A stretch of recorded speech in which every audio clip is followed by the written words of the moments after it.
Roni math জনে স্বাগতম। আজকে আমরা দেখব ৪৯তম বিসিএস এর যে এক্সামটা রিসেন্টলি হয়ে গেল সেটার এই সম্ভাব্য অঙ্ক নিয়ে একটা অঙ্ক দেয়া আছে।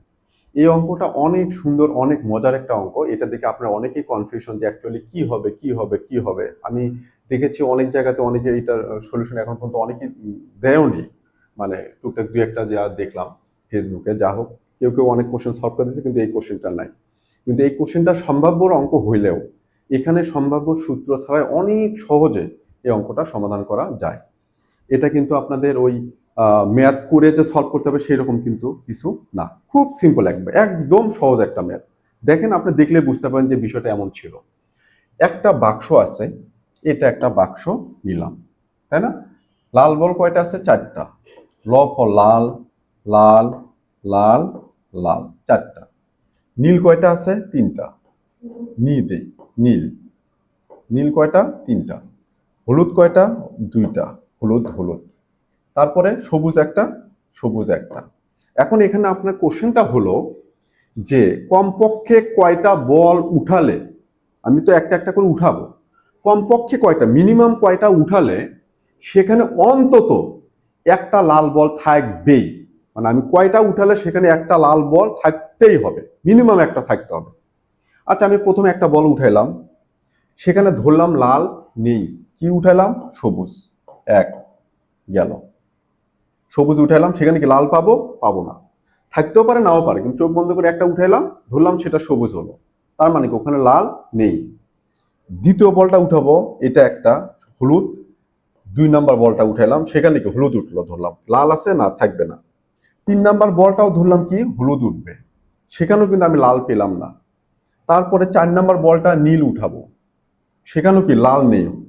5 নাম্বার বলটা কি আরেকটা নীল উঠাবো। 6 নাম্বার বলটা কি আরেকটা নীল উঠাবো।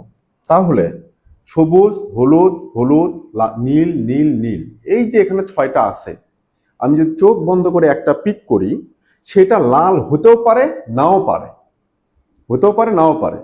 ধরলাম যে সেটা হলুদ হলো, সবুজ হলো। পরের বলটা পিক করলাম, সেটা লাল হতেও পারে, নাও পারে। ধরলাম সেটা হলুদ হলো।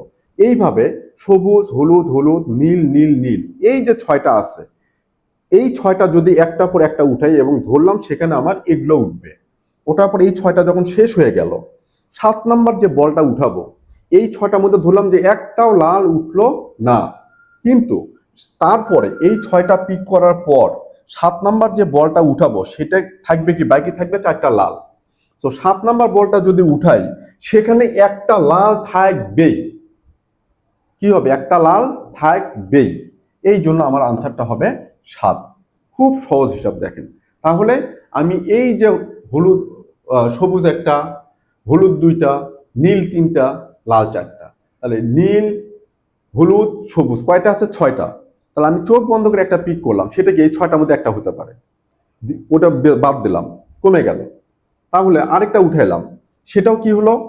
সবুজ হলো। তাহলে এটাকে একটু আমি আরেকটু সুন্দর করে দেই। Red for red, red, red, red 4টা। তারপরে ব্লু, ব্লু, ব্লু, ব্লু 3টা। ইয়েলো, ইয়েলো 2টা, অ্যান্ড গ্রিন একটা। এটা বাক্সে আছে। তাহলে আমি কি বললাম? যেটা তুলবো সেটা তো রাখবো না। তাহলে আমি ধরলাম যে এখান থেকে আমি প্রথমটা উঠাইছি, জি, হতেই তো পারি, এটা গেল, এটা 1 নাম্বার বল। তারপরে কি হলো? হলুদ, ইয়েলো উঠাইলাম, মানে এই 6টার মধ্যে থেকে একটা উঠাইলাম। এইভাবে প্রথমে একটা একটা করে যদি তুলি, সেটা কি এই 6টার মধ্যে একটা তো উঠতেই পারে। তাহলে ধরলাম প্রথম 6টা বল তুললাম, মানে কি সেই 6টা বল এই 6টা থেকে উঠাইলাম। চোখ বন্ধ করে তুললাম, রেড একটা উঠলো না, তার মানে 6টা কি শেষ। যেটা তুললাম সেটা তো রেখে দিলাম, শেষ। এখন আমার এই বক্সে আছে কি? 4টা লাল। তাহলে 7 নাম্বার বলটা যখন আমি উঠাবো, সেটা লাল না হয়ে কি অন্য কোনো কিছু হওয়ার সুযোগ আছে? কারণ আমার এখন বক্সে আসি এই 4টা লাল বল। এই জন্য আমার অন্তত 7টা বল যদি তুলি, 7 নাম্বার বল যেটা, সেটা লাল হবে, হবে, হবে। কারণ এখানে লাল ছাড়া আর কোনো অপশনই নাই। তাহলে প্রথম 6টা আমার এগুলো উঠতে পারে, সম্ভাব্যতা যে আমার পসিবিলিটি আছে এগুলো উঠলো। সো এই কোশ্চেনটা আনসার হবে যে 7টা বল অন্তত যদি আমি উঠাই, সেখানে একটা লাল থাকবে। এখানে অন্তত কথাটার মানে হলো, আমি এখানে 7 নাম্বার বল যখন তুলবো, যদি এই 6টা বলের মধ্যে লাল না ওঠে, তাহলে 7 নাম্বার বলটা লাল হবে, এটা 100% শিওর। আর অন্তত কথাটা মানে এইটা যে এখানেও কিন্তু লাল উঠতে পারে, এখানেও কিন্তু লাল উঠতেও পারে নাও পারে, আমি কিন্তু শিওর না। আমি প্রথম বল তুললাম, সেটা কি আমার গ্রিন হতে পারে, রেড হলো না, হতেও পারে নাও পারে, আমি তো জানি না। তো প্রথম 6টা বল তুললে সেটা কি একটার পর একটা এগুলো হতেই পারে, সেখানে লাল নাও হতে পারে, সম্ভাবনা আছে, এগুলো ওঠার সম্ভাবনা আছে, লালেরও আছে, কিন্তু আমি শিওর দে রেডের কথা বলতে পারবো না। কিন্তু এই 6টা তুলে যখন ফেলে দিলাম একটার পর একটা, তারপরে কিন্তু আমার বক্সে আসি 4টা।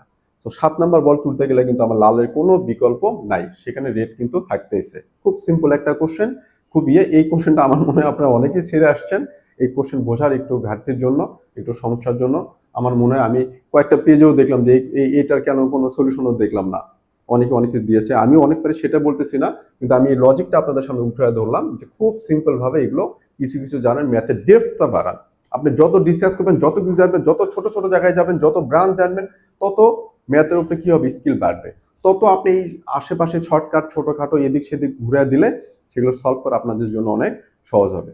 আশা করি কোশ্চেনটা বোঝাতে পেরেছি। যদি আমার এই কোশ্চেনগুলো ভালো লাগে, আপনি লাইক কমেন্ট শেয়ার দিয়ে পাশে থাকবেন, ফলো দিয়ে পেজে ফলো দেবেন, আমার ইউটিউব চ্যানেল আছে সেখানে সাবস্ক্রাইব করবেন, করে এই ধরনের ডেলিভারি আমি রেগুলার দিতে থাকবো, আমি শুরু করেছি। আশা করি আপনাদের উপকারে আসতে পারবো হয়তোবা, যদি আপনারা সহযোগিতা করেন। ধন্যবাদ।